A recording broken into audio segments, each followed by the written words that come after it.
Lanjutin yang mulia. Iya. Dari persidangan ini, saya juga menangkap bahwa jawaban-jawaban ahli, tentunya jawaban pertanyaan saya tidak akan ulangin.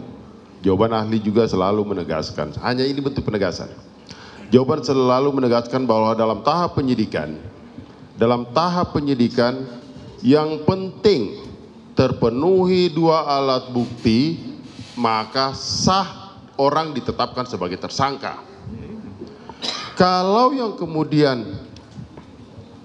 hanya sebatas seperti itu saja, maka saya menilai bahwa gampang sekali menetapkan orang sebagai tersangka dan siapapun saja walaupun bukti itu tidak relevan. Apakah demikian, saudara ahli? Mohon pendapatnya. Saya tidak sependapat dengan apa yang saudara sampaikan. Jadi pada prinsipnya dalam penetapan tersangka tadi, bahwa dasarnya untuk menetapkan tersangka berdasarkan peraturan perundang-undangan yang ada dan juga putusan MK adalah berdasarkan minimal 2 alat bukti.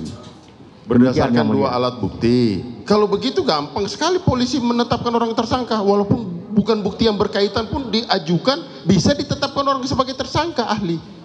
Apa tetap pendapat saudara seperti itu? Ahli tetap dengan keterangan dari awal 2 alat bukti, 2 alat bukti, 2 alat bukti. Seperti itu. Ya sudahlah.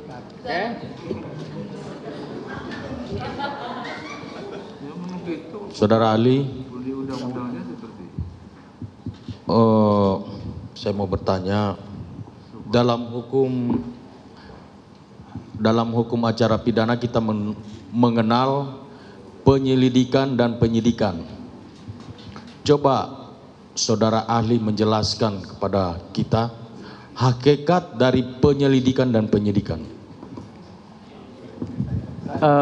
Mohon izin yang mulia, izin saya menjawab lagi yang mulia. Jadi bahwa tadi saya sampaikan penyelidikan itu hakikatnya untuk memastikan suatu peristiwa hukum ini adalah peristiwa pidana. Penyidikan ini hakikatnya adalah 1 untuk mencari dan menemukan alat bukti. 2, dengan minimal 2 alat bukti tadi, maka dijadikan sebagai dasar untuk penetapan tersangkanya. Itu yang mulia jawaban saya. Oke, dari penjelasan hal terkait hakikat dari suatu proses penyidikan, saya minta ahli menjelaskan apa saja yang perlu dan wajib dilakukan oleh seorang penyelidik.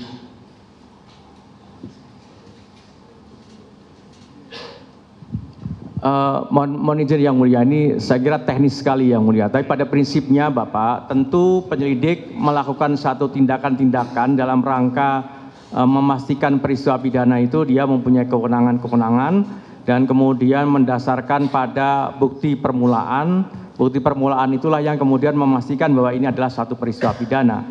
Selanjutnya juga sama dengan dalam tahapan penyidikan, dia punya kewenangan yang diberikan berdasarkan peraturan perundang-undangan dan tindakan-tindakan yang dilakukan itu adalah berdasarkan pada hukum acara pidana yang berlaku. Secara umum demikian yang mulia. Terima kasih. Dalam mencari atau menemukan atau mengungkapkan suatu peristiwa pidana, yaitu pada tahap penyelidikan, apakah seorang penyidik dalam hal ini Polda Jawa Barat atau termohon wajib melakukan pemanggilan secara tertulis ataupun via WhatsApp ataupun via telepon seluler? Tergantung dari jenis tindak pidananya yang mulia.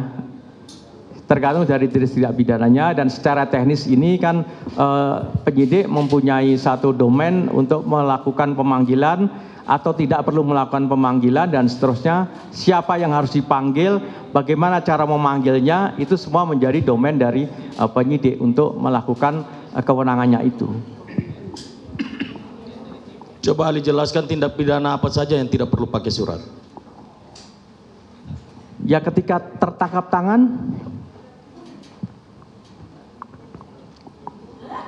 tangan saya kira ini langsung ditangkap kemudian baru dilakukan proses bagaimana mestinya 24 jam dia diminta keterangan, kan tidak perlu harus ada surat dulu.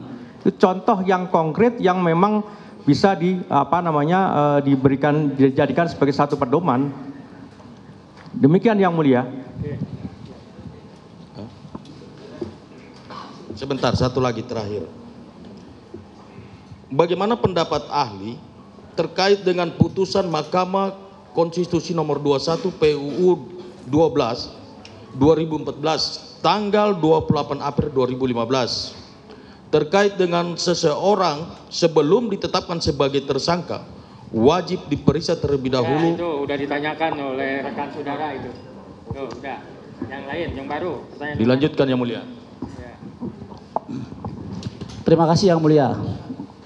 Ahli, apabila syarat formil dalam sebuah perkara tidak terpenuhi, apakah status tersangka masih melekat? Syarat formil yang saudara maksudkan apa, Bapak? Ya, misalnya penetapan tersangkanya kemudian tidak sesuai dengan SOP yang ada, kan begitu. Apakah status tersangkanya masih melekat? Baik, mohon izin yang mulia. Prinsipnya begitu kemudian penetapan tersangka mendasarkan pada 2 alat bukti tadi, maka penetapan tersangkanya adalah sah. Sebaliknya, kalau dalam penetapan tersangka tidak mendasarkan pada minimal 2 alat bukti, maka berdasarkan penafsiran secara a contrario adalah sebaliknya. Demikian yang mulia jawaban saya. Kalau alat bukti yang tadi ahli maksud tidak ada kaitannya dengan tindak pidana semisal pembunuhan, bagaimana menurut ahli? Mohon izin yang mulia, tadi kan sudah saya sampaikan, selama syarat formil dalam artian adalah minimal 2 alat bukti tadi terpenuhi, maka penetapan tersangkanya adalah sah. Kalau menurut ahli tidak menguji kualitas, tapi kuantitas, jumlah. Kalau sudah ada di 2, ya udah. Berarti ahli menilai dari kuantitasnya. Ya. Baik, kalau begitu, terima kasih. Saya akan mencoba lagi bertanya ke ahli. Semoga nyambung kita, hatimu dan hatiku, ahli. Udah jangan dikomentari. Ahli, saya mau bertanya pada ahli. Ahli tadi mengatakan kalau untuk mentersangkakan orang cukup 2 alat bukti. Nah, bagaimana kalau seandainya orang dituduhkan kasus pencurian? Apakah cukup kita mengambil ijazah, kita mencari keterangan saksi-saksi yang tidak dapat dipercaya? Bagaimana menurut ahli? Pertama yang mulia, untuk menilai kualitasnya bukan formil pra peradilan, tapi kalau pra peradilan ini yang penting dalam penetapan tersangkanya sesuai Perma nomor 4 tahun 2016 tadi, ya, pasal 2 ayat 2 ini, ketika terpenuhi minimal 2 alat bukti, maka penetapan secara hukum penetapan tersangka adalah sah. Kalau sebaliknya, kalau nggak terpenuhi, maka ditafsirkan secara a contrario sebaliknya. Demikian yang mulia. Bukankah begini ahli, bukankah seharusnya ada barang bukti yang lain yang harus mendukung gitu? Kalau begini gampang sekali loh untuk mentersangkakan orang-orang. Setiap ini ambil, cari aja ijazahnya, cari aja keterangan saksi-saksi kalau begitu. Gimana menurut ahli? Sependapat nggak seperti itu? Saya tidak sependapat dengan apa yang disimbolkan oleh saudara. Ya, seperti itu jawabannya, tetap seperti itu. Cukup? Satu lagi ya, janji ya. Nah, ini udah ada yang keroncongan soalnya dari sini udah kedengaran. Lanjut. Baik, saudara ahli, ini kan menguji aspek formil dari pra peradilan. Sementara diatur juga di Peraturan Mahkamah Agung nomor 4 tahun 2016 tentang larangan peninjauan kembali putusan pra peradilan. Nah, di aturan tersebut menyebutkan tentang bukti yang ingin ditanyakan. Kapan bukti tersebut harus diterima atau harus ditemukan atau harus didapatkan oleh penyidik atau aparat penegak hukum untuk menetapkan seseorang menjadi tersangka? Apakah alat bukti tersebut didapatkan setelah penetapan tersangka atau sebelum penetapan tersangka? Mohon izin yang mulia, tadi saya ditanya berkali-kali mengenai hakikat penyidikan, definisi penyidikan. Hakikat penyidikan itu ada dua tadi yang saya sampaikan, yaitu adalah penyidik harus mencari alat bukti dan menemukan alat bukti. Dan dengan minimal 2 alat bukti tadi dijadikan sebagai dasar untuk menetapkan tersangkanya. Maka tentu alat buktinya ada dulu. Alat buktinya ditemukan dulu. 2 alat bukti temukan dijadikan sebagai dasar untuk menetapkan tersangka. Demikian jawaban saya, Yang Mulia. Berarti alat bukti tersebut harus ada dulu, lalu ditetapkan seseorang menjadi tersangka, ya ahli? Iya, 2 alat bukti. Ya. 2 alat bukti dulu baru ditetapkan jadi tersangka. Oke, sekarang kembalikannya, apabila alat bukti tersebut didapatkan setelah seseorang ditetapkan menjadi tersangka, apakah hal tersebut sah menurut hukum atau dilarang menurut hukum? Itu sebenarnya sudah bisa dijawab. Harus 2 alat bukti itu di depan. Di depan, Ya, iya. Itu ya, Ali. Kalau di belakang itu, Iya, berarti kalau seandainya di belakang itu boleh atau tidak begitu? ya nggak boleh lah. Tidak boleh ya? Oke, sepakat ya itu. Terima kasih Yang Mulia. Satu lagi. Ini udah jelas kok Iya, jawabannya, Ali. betul. Berarti kan tidak boleh ketika ada alat bukti didapatkan setelah ditetapkan tersangka kan gitu. Iya, Satu lagi Yang Mulia. Ya. Saudara ahli tolong jelaskan apa makna pro justisia? Tahu nggak makna pro justisia? Maknanya, bukan artinya, maknanya. Maknanya, tahu dia? Apa terkait nggak dengan pra peradilan? Terserah ahli lah. Karena ada Ahli yang menjawab soalnya. ya. Mohon izin Yang Mulia, pro justisia memang tidak ada hubungannya dengan pra peradilan. Objek pra peradilan jelas tadi saya tegaskan. Jadi ada hubungannya Yang Mulia. Jadi ini mohon izin. Ya. Mohon Yang Mulia dibuka bukti P1.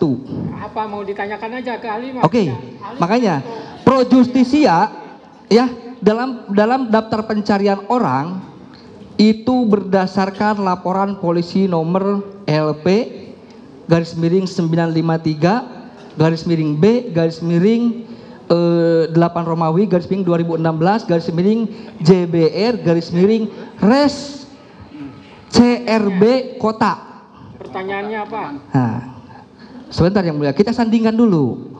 Jadi di dalam pemberitahuan dimulai penyidikan yang diterbitkan tahun 2014, terus surat perintah penangkapan itu berdasarkan laporan polisi nomor LP 953 garis miring B garis miring 8 Romawi garis miring 2016 garis miring JBR garis miring CRB Kota. Pertanyaannya, ini LP-nya dari dari SIUM, dari Res Narkoba, dari Lantas. Sementara di dalam DPO itu jelas ada Res CRB Kota. Apakah kelalaian tersebut atau kesalahan tersebut atau sejenisnya bisa dibenarkan oleh hukum? Karena pro justisia adalah jelas-jelas menyangkut harkat dan martabat manusia, pembatasan hak asasi manusia. Oke. Tadi antara laporan sama ini penetapan itu beda itu ya, terkait itu. Apakah bisa berpengaruh pada ketidakabsahan penetapan tersangka? Mohon izin Yang Mulia, yang menetapkan tersangka itu siapa? Penyidik yang mana? Penyidik yang mana? Jadi kita berbicaranya satu rangkaian peristiwa, Pak. Begini. Penetapan DPO itu berdasarkan LP 953 B 8 Romawi 2016 JBR Res CRB Kota. Itu dasar penetapan DPO. Ya, Reskrim Polres Cirebon. Reskrim, bukan narkoba ya, gitu. Tetapi di dalam penetapan tersangka, surat perintah dimulainya penyidikan, itu berdasarkan nomornya sama, tapi nggak tahu ini dari reskrim atau dari narkoba atau dari lantas, tidak ada kejelasannya. Jadi tidak ada Res Cirebon Kota ini.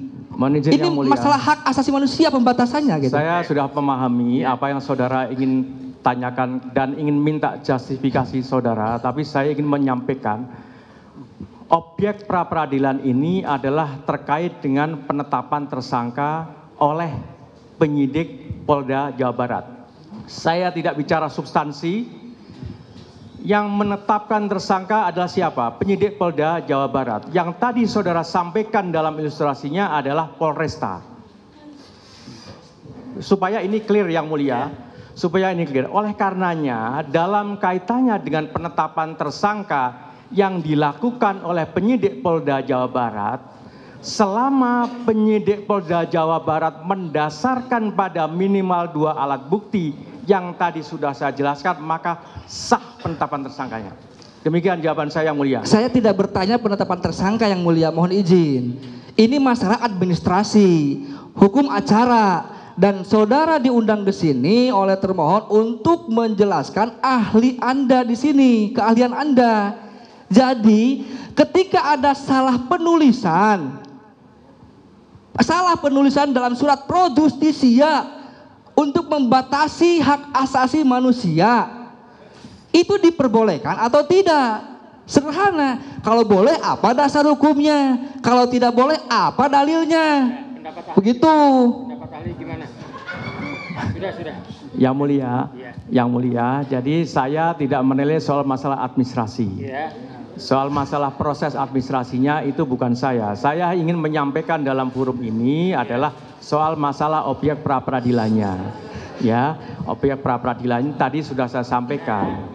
Jadi formil nggak boleh administrasi, material nggak boleh, gimana? Udah.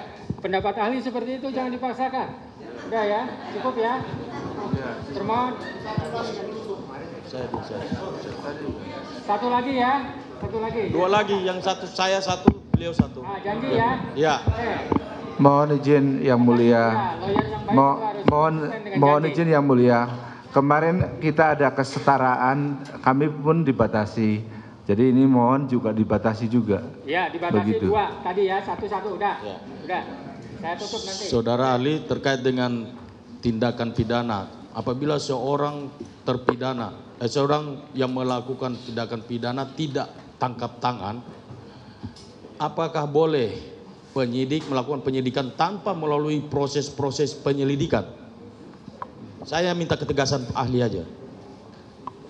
Ya, mohon izin yang mulia, tadi sudah saya sampaikan, kan tadi berkaitan dengan hal itu, maka terkait dengan prinsip dalam hukum pidana ketika terpenuhi adanya mens rea dan aktus serius yang sifatnya strabar yang menyimpang dari asas dolmatikid, maka ini dapat ditindaklanjuti dalam tahapan penyidikan. Proses teknisnya menjadi kewenangan penyidik. Oke, pertanyaan berikutnya dari sana, Baik. dari belakang. Masih yang mulia, Pak ahli, sebenarnya kita ini cinta polisi dan sayang polisi dan kita dukung. Tetapi kita ini mendukung yang benar. Silakan. Jadi yang perlu saya tanyakan kepada Pak ahli, bagaimana pendapat Pak ahli? Dari tadi mengatakan 2 alat bukti. Jika alat barang bukti yang dijadikan alat bukti itu cacat hukum atau tidak sah, apakah sah penetapan tersangka dan melakukan penahanan? Bagaimana pendapat Bapak ahli? Terima kasih. Baik, terima kasih mohon izin yang mulia. Jadi yang paling penting tadi saya sampaikan penetapan tersangka mendasarkan pada minimal 2 alat bukti. Ya, udah. Ya. Udah seperti itu. Udah, masih ada Pak? Cukup. Ya, silakan. Mohon izin yang mulia, terakhir sebagai closing. Saksi, ahli, ahli kami ingin bertanya terkait dengan sidang pra-peradilan ini. Ada beberapa saksi yang kemarin dihadirkan di dalam sidang ini. Apa konsekuensinya hukum terhadap para saksi tersebut apabila dalam memberikan keterangan tersebut tidak sesuai dengan fakta yang ada? Termasuk pra-peradilan ya, saudara ini. Ya, ini menjadi penilaian dari yang mulia, tapi di di perkara pokoknya yang mulia. Gitu ya. Ya. Tergantung jadi perkara Ya. pokoknya. Oke, terima kasih ahli. Sudah hadir. Jangan kapok. Terima kasih, mangga. Terima kasih. Oke,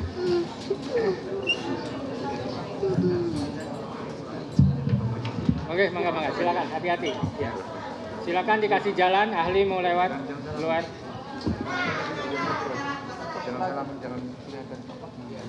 Baik ya, pembuktian dan